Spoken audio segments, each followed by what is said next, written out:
নমস্কার বন্ধুরা, আজ আমি এগ চপ বানিয়ে দেখাবো। তার জন্য থালার মধ্যে উপকরণ সাজিয়ে নিয়েছি। উপকরণগুলি হলো দুটো ডিম নিয়েছি এগ চপের জন্য, তা সাদা তেল বাটির মধ্যে নিয়েছি, আলু, পেঁয়াজ, রসুন, আদা, ধনেপাতা কুচি, কাঁচা লঙ্কা, ধনে গুঁড়ো, জিরে গুঁড়ো, লঙ্কার গুঁড়ো, লবণ, গোটা জিরে, এলাচ, কসুরি মেথি আর চাট মশলা একটা প্যাকেট নিয়েছি, আন্দাজে গরম মশলার প্যাকেট আর ব্রেড ক্রাম আর কর্নফ্লাওয়ার। আর এইসব উপকরণ দিয়ে আমি এগ চপ বানিয়ে দেখাবো। বন্ধুরা, আমার ভিডিওটি ভালো লাগলে লাইক কমেন্ট শেয়ার করবেন। নতুন কোনো বন্ধুরা যদি আমার ভিডিওটি দেখে থাকেন তাহলে আমার চ্যানেলটাকে সাবস্ক্রাইব করবেন। প্রথমে এই আলু আর ডিম সেদ্ধ করে নেব। আমি এখানে কর্নফ্লাওয়ারের মধ্যে জল দিয়েছি আর সামান্য লবণ দিয়ে কর্নফ্লাওয়ারটা ভালো করে গুলিয়ে নিলাম। কর্নফ্লাওয়ার ভালো করে গুলিয়ে নিয়েছি, গুলে হয়ে গেছে। দুটো ডিম সেদ্ধ করে নিয়েছি। এরপর এই ডিমের খোসা ছাড়িয়ে নেব। এখান থেকে দুটো ডিমই খোসা ছাড়িয়ে নিচ্ছি। ডিম দুটোকে মাঝ বরাবর কেটে দেব। এইভাবে দুফালি করে কেটে দিলাম। হয়ে গেল 4 পিস। ডিমের মধ্যে সামান্য লবণ ছড়িয়ে দিলাম, দিয়ে ভালো করে মাখিয়ে নেব। ভালো করে মাখিয়ে নিলাম। এরপর সেদ্ধ করা আলু আমি এভাবে চটকে নিলাম।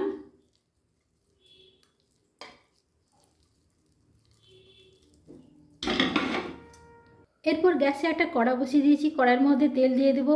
সেদ্ধ করা আলু মশলা, পেঁয়াজ মশলার মধ্যে একটু নাড়াচাড়া করে আনবো।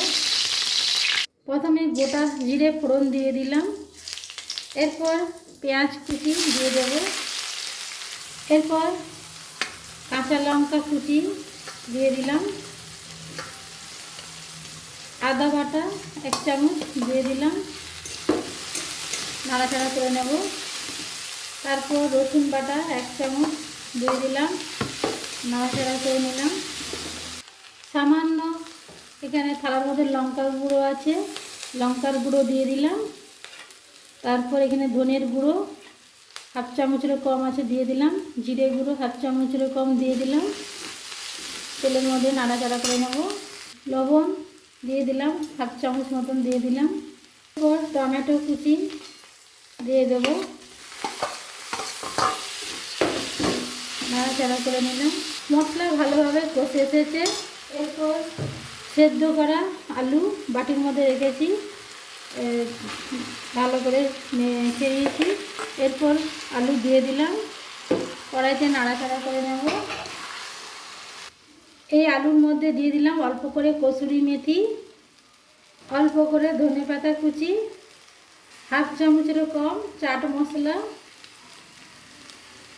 দিয়ে দিলাম। এরপর সানরাইজের গরম মশলা অল্প করে 1/2 চামচেরও কম দিয়ে দিলাম। এরপর দুটো এলাচ ছিলে থেতো করে নিয়েছিলাম, এলাচের খোসা বাদ দিয়ে বীজগুলো দিয়ে দিলাম। এরপর ভালো করে মাখিয়ে নেব। হয়ে গেছে ডিমের চপের আলুর পুর হয়ে গেছে। এরপর কড়াই থেকে নামিয়ে নেব। এরপর একটা থালার মধ্যে আলুগুলো নিয়েছি, একটা সেদ্ধ 1 ফালি ডিম এইভাবে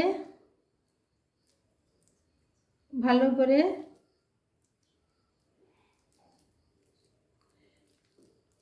গোটা ঢাকিয়ে দিলাম। তারপর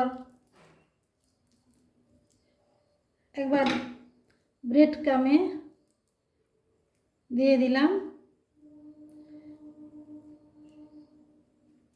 ব্রেড ক্রামে দিয়ে দেওয়ার পর আমি এখানে কর্নফ্লাওয়ার গুলিয়ে রেখেছিলাম, কর্নফ্লাওয়ারের মধ্যে একটু মাখিয়ে দিলাম। কর্নফ্লাওয়ারের মধ্যে মাখিয়ে দেওয়ার পরে আমি আবারও ব্রেড ক্রামে দিয়ে দেব। ব্রেড ক্রামে আবারও দিয়ে দিলাম। হয়ে গেল। এরপর আমি একদিকে এরকম সরিয়ে রাখলাম। এইভাবে প্রত্যেকটা তৈরি করে নেব। 4টে চপ তৈরি করে নিয়েছি। এরপর গ্যাসে কড়াই বসিয়ে তেলে ভেজে নেব। গ্যাসে কড়া বসিয়ে দিয়েছি। কড়াইতে সাদা তেল দিয়ে দিলাম চপ ভাজার জন্য। তেল গরম হয়ে গেছে। এরপর চপ ভেজে নেব। একটা চপ দিয়ে দিলাম, আবারও একটা চপ দিয়ে দিলাম। এরপর নাড়াচাড়া করে উল্টে পাল্টে দুই সাইড ভেজে নেব হালকা ব্রাউন করে।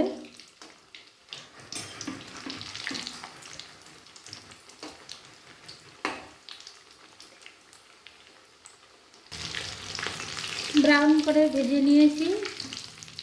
এরপর ডিমের চপ ভাজা হয়ে গেছে। এবার পাত্রে তুলে নেব। সব চপগুলো ভাজা হয়ে গেছে, পাত্রে তুলে নেব। ডিমের চপ 4টে হয়ে গেছে। কত সুন্দর বাড়িতে ডিমের চপ তৈরি করা যায়, কত সহজে হয়ে গেল। অবশ্যই বাড়িতে এইভাবে ডিমের চপ তৈরি করে খেয়ে দেখবেন, খেতে খুব ভালো। ভালো লাগলে লাইক কমেন্ট শেয়ার করবেন। নতুন কোনো বন্ধু যদি আমার ভিডিও দেখে থাকেন তাহলে আমার চ্যানেলটাকে সাবস্ক্রাইব করবেন।